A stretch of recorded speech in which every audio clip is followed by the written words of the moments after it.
পাশাপাশি 8 জায়গায় চলছে অভিযান। সন্দীপ ঘোষের বাড়ি বেলেঘাটা, সেখানে যেমন ইডি তল্লাশি চলছে, তেমনি সন্দীপ ঘোষের ঘনিষ্ঠ বিপ্লব সিংহ, যাকেও গ্রেফতার করা হয়েছিল, সেই ভেন্ডার, তার সাঁকরাইলের বাড়িতে চলছে তল্লাশি।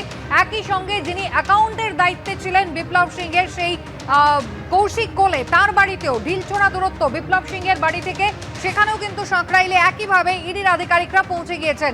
मेरा सफेद तुरंत खुले, भरपूर झाग दे और इसके स्मार्ट साइंस दे स्मार्ट केयर और फ्रेशनेस।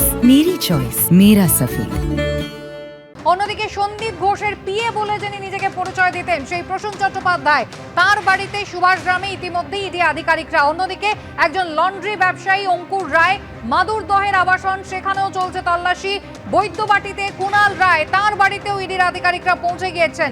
চন্দননগরে সন্দীপের শ্বশুর বাড়ি, সেখানেও কিন্তু ইতিমধ্যেই তদন্তকারী আধিকারিকরা, এবং সল্ট লেকে আরেকজন স্বপন সাহা, তার বাড়িতেও কিন্তু তদন্তকারী অফিসাররা।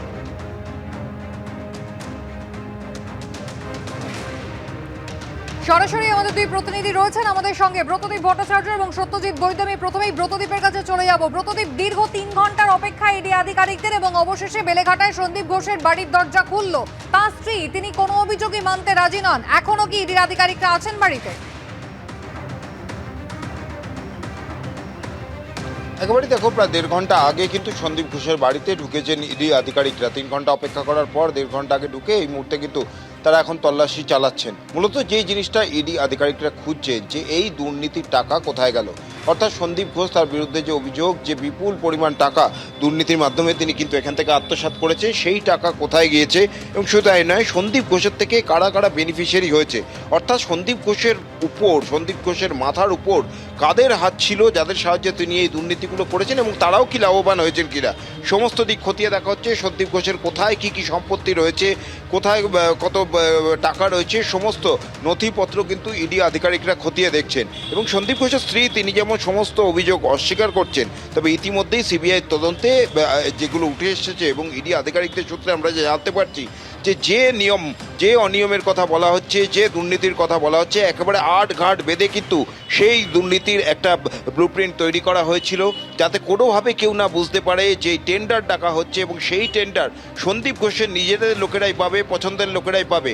কিন্তু সেই টেন্ডার প্রক্রিয়াকে স্বচ্ছ দেখানোর জন্য ফলস টেন্ডারিং করা হতো, অর্থাৎ এই বিপ্লব এবং সুমন হাজরা, যারা ইতিমধ্যেই গ্রেপ্তার হয়েছে সিবিআইয়ের হাতে সন্দীপ ঘোষের সঙ্গে, তাদেরই লোককে দিয়ে আরও আলাদা টেন্ডার দেওয়ানো হতো। কিন্তু আখেরে সেই টেন্ডার পেতেন বিপ্লব এবং সুমনই, এবং এই গোটা বিষয়টা সাজিয়ে একেবারে যাতে স্বচ্ছ টেন্ডার প্রক্রিয়া হচ্ছে দেখানোর জন্য এই ধরনের ফলস টেন্ডার নিয়ে এসে তাদেরকে দিয়ে টেন্ডার করানো হতো, এবং তারপর নিজেদের লোকেদের, অর্থাৎ বিপ্লব এবং সুমন, তাদেরকেই বরাত পাইয়ে দিতে সন্দীপ ঘোষ, এবং তার বিনিময়ে মোটা অঙ্কের টাকা কমিশন নিত তাদের কাছ থেকে।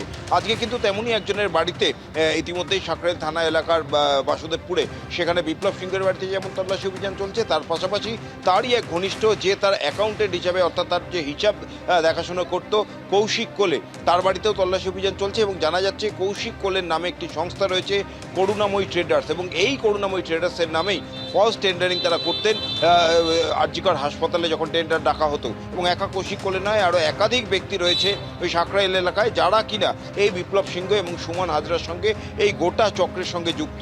সিবিআই র্যাডারে তারা রয়েছে। আপাতত কৌশিক কোলের বাড়িতে তারা তল্লাশি চালাচ্ছেন, এবং বিপ্লব সিংহের বাড়িতেও তল্লাশি চালাচ্ছেন। তার পাশাপাশি সন্দীপ ঘোষের বাড়িতে তল্লাশি অভিযান চলছে, প্রায় 1.5 ঘন্টা হয়ে গিয়েছে। ইডি আধিকারিকরা তারা ভিতরে গিয়েছেন, এবং সেখানে সন্দীপ ঘোষের যাবতীয় যা নথিপত্র, তার আয় ব্যয় হিসাব সব কিছু তারা খতিয়ে দেখছেন, এবং এই জায়গায় তারা পৌঁছাতে চাইছেন যে প্রসিডস অফ ক্রাইম, অর্থাৎ দুর্নীতির থেকে যে টাকা সন্দীপ ঘোষ আত্মসাৎ করেছেন বলে অভিযোগ, সেই টাকা সন্দীপ ঘোষের থেকে আর কোথায় কোথায় গেছে। কুসুমিতা, একেবারে ব্রতদীপ, তুমি আমাদের সঙ্গে থাকো, আর এই প্রসঙ্গে আপনাদের শুনিয়ে নেব যে সন্দীপ ঘোষের স্ত্রী, তিনি ঠিক কি কি অভিযোগ করলেন। সন্দীপ বাবুর বিরুদ্ধে যে অভিযোগগুলো উঠছে, এগুলো নিয়ে কি বলবেন? এগুলো সম্পূর্ণ মিথ্যা। আমাদের যত ধরনের ইনভেস্টিগেশন এজেন্সি আছে, আমরা তাদের সবার সাথে ফুললি কোঅপারেট করব। যে অভিযোগগুলো উঠছে, এই অভিযোগগুলো সম্পূর্ণ মিথ্যা। এটা আপনারাও বুঝতে পারছেন। কেন এই মিথ্যাগুলো কেন হচ্ছে তাহলে? আপনারা বুঝতে পারছেন তো? যেটা বুঝতে পারছেন সেটা কাগজপত্র তো বলছে উনি ব্যাপক দুর্নীতি করেছেন, যে সমস্ত তথ্য পেয়েছে সিবিআই। কিচ্ছু পাওয়া যায় না, কাগজপত্র এখনো অবধি কিচ্ছু পাওয়া যায়নি, পাওয়া যাবেও না। মানে আপনি বলছেন সন্দীপ বাবু কিছু করেননি? কিচ্ছু করেনি, হ্যাঁ? কিচ্ছু করেনি, সেটা আপনারাও ইভেন্চুয়ালি জানতে পারবেন। দুর্নীতির যে অভিযোগগুলো বলছে নিজের পছন্দসই ঠিকাদারদের তিনি সব টেন্ডার পাইয়ে দিতেন। আপনারা প্রমাণ করে আগে কাউকে বিলের বাড়িয়ে দেবেন না, এটা আমার